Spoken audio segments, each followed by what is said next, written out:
I took. They never let me explain. They sent him home from a World Cup. Not for fighting, not for breaking rules. For taking a hay fever tablet, that's how they buried a career. Willie Johnston wasn't built for obedience. He didn't play safe, he didn't slow down. He ran through defenders like they weren't there. He lit up Rangers, he stormed West Brom. He wore the shirt with fury. But when the headlines turned, the game turned with them.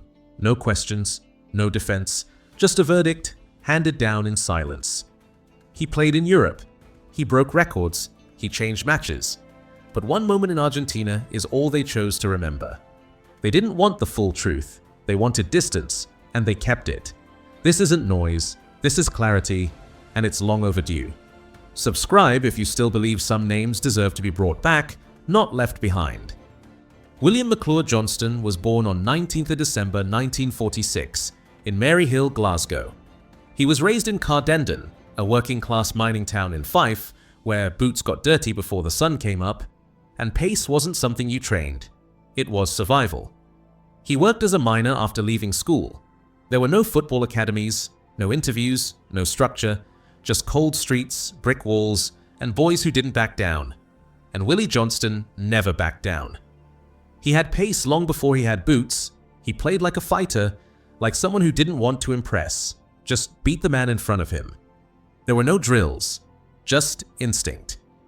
By the time he was 15, locals already knew this kid didn't run, he flew, and when Rangers came looking, they didn't ask for references, they took him. At just 16 years old, he signed with one of the biggest clubs in Scotland. No spotlight, no ceremony, just a name on paper, and a future no one could predict. He made his debut for Rangers at 17, and he didn't ask for permission. He just took the wing and made it his own. The Ibrox crowd didn't need time to understand him. They saw him sprint once, and they knew. This wasn't just a winger, this was chaos in motion. Across his 2 spells with Rangers, Willie Johnston made 404 appearances and scored 131 goals in all competitions, and not one of them came quietly. He wasn't graceful, he wasn't calculated, he was raw speed, low gravity, and zero hesitation. The kind of player who didn't wait for tactics, he just took the ball and ran through danger. He scored hat tricks, he scored winners. He scored goals that defenders are still trying to forget. But it wasn't just about goals, it was about noise. When Johnston got the ball, the whole stadium leaned forward. He helped Rangers win 2 Scottish League Cups, 1 Scottish Cup, and then came the night that changed everything. May 24th, 1972, European Cup Winners' Cup Final. Against Dynamo Moscow, Johnston scored twice. Rangers won 3-2, and Johnston, reckless, relentless, brilliant, became immortal. No PR, no clean image, just performance under pressure. But even then, the edges were showing. After the 1970 League Cup final, he was fined by manager Willie Waddle for showboating, sitting on the ball. Referees didn't like his attitude. He clashed with officials. He played like a man who didn't care what anyone thought, and that would come back to haunt him. But in those 8 years, Willie Johnston wasn't just part of Rangers' history. He was the fire that lit it. You couldn't separate his brilliance from his temper, because the same energy that made him unstoppable made him unpredictable. By the early 1970s, Willie Johnston had already become one of the most exciting players in Scottish football, but he had also become one of the most difficult to handle. He didn't respect referees. He didn't care for authority. He wasn't built for diplomacy, he was built for impact. By December 1970, he had already been sent off 5 times. He'd served over 100 days in bands, and the list of enemies grew longer with every match. He got his retaliation in early. If they kicked him, he kicked back harder. And if the ref didn't like it, he didn't pretend to care. He never asked for protection, but he made sure no one forgot what happened when you went through him. Managers started calling him a problem. Officials marked his name before kickoff, and clubs began to wonder if his fire was worth the fallout. But Rangers stuck with him, because even with all the cards and the chaos, Johnston delivered. Still, the weight of his reputation had begun to settle. And when you carry that weight into the spotlight, it doesn't go away. It follows you, into England, into Argentina, into exile.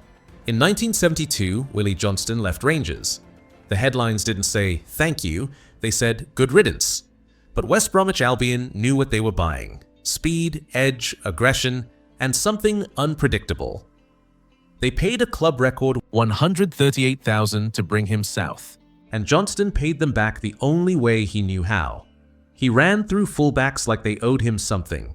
He played like every match was a personal grudge, and in a league full of hard men, he made himself impossible to ignore. In 1972, he had a short spell with Hakoah Sydney before joining West Bromwich Albion.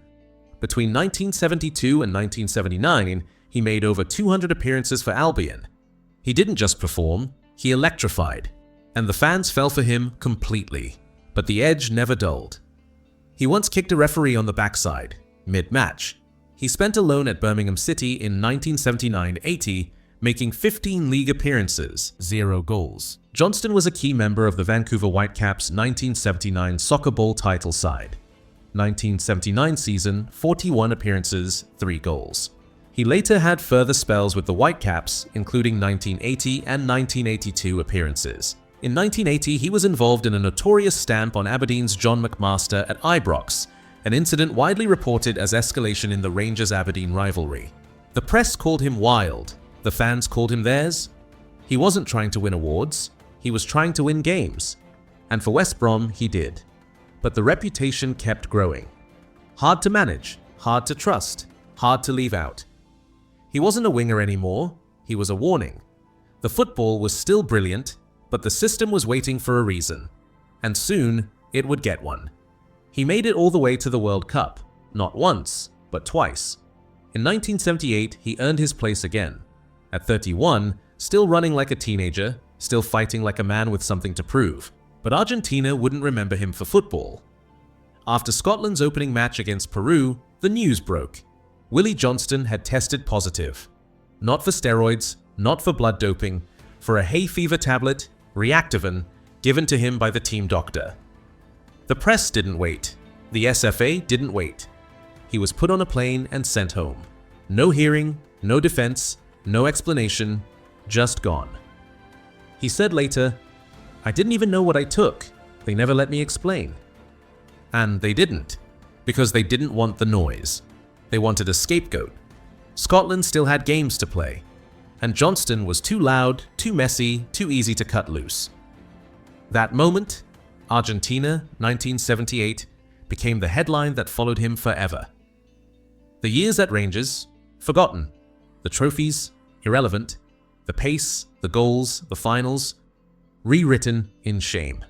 He never played for Scotland again, and the silence around it was deliberate. They didn't just send him home. They shut the door behind him, and they never opened it again. After Argentina, there were no phone calls, no apologies, no second chances. Scotland moved on. Fast. And Willie Johnston was left to carry a reputation no one cared to fix. But he didn't stop playing. He didn't hide. He left the headlines behind and took his fire somewhere new. Vancouver Whitecaps. That's where he went next. Far from Scotland. Far from the silence. And for the first time in years, he was judged by what he did on the pitch, not by one test in a dressing room. In Vancouver, he took a swig of a fan's pint before taking a corner. The fans loved him. They didn't care about Argentina. They saw the runs, the crosses, the chaos. And they gave him back something he hadn't felt in years: respect. He returned to Rangers in 1980 and was part of the side that won the 1981 Scottish Cup. In 1983, he also had a short loan spell with South China AA in Hong Kong. He returned to Scotland after that, played for Hearts. While at Hearts, he was sanctioned by the SFA for an apparent headbutt on Celtic's David Provan and for subsequent comments. Played for East Fife, still sharp, still direct, but quieter now, not because he changed, but because the noise around him never came back. He didn't write a book, didn't chase interviews, he just stepped out of the spotlight. In Kirkcaldy, he ran a pub for over 25 years. Locals knew who he was. Some asked for stories, most didn't. When he lost his wife Margaret to cancer, he said nothing could really hit harder than that. Football faded even more after that day. His son Dean helped with the pub. His daughter Stephanie and his grandchildren stayed close, and the man who once tore through defenders settled into quiet.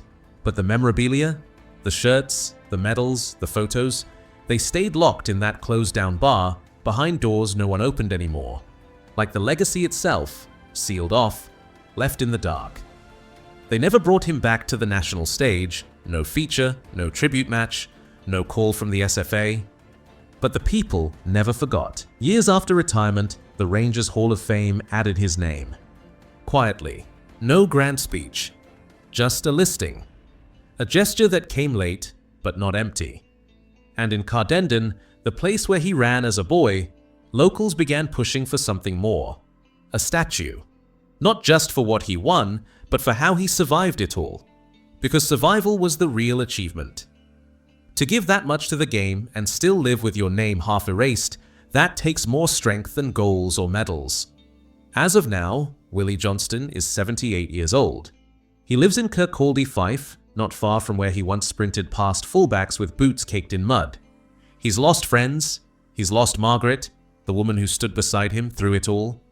But he still stands, still walks, still watches Rangers when he can.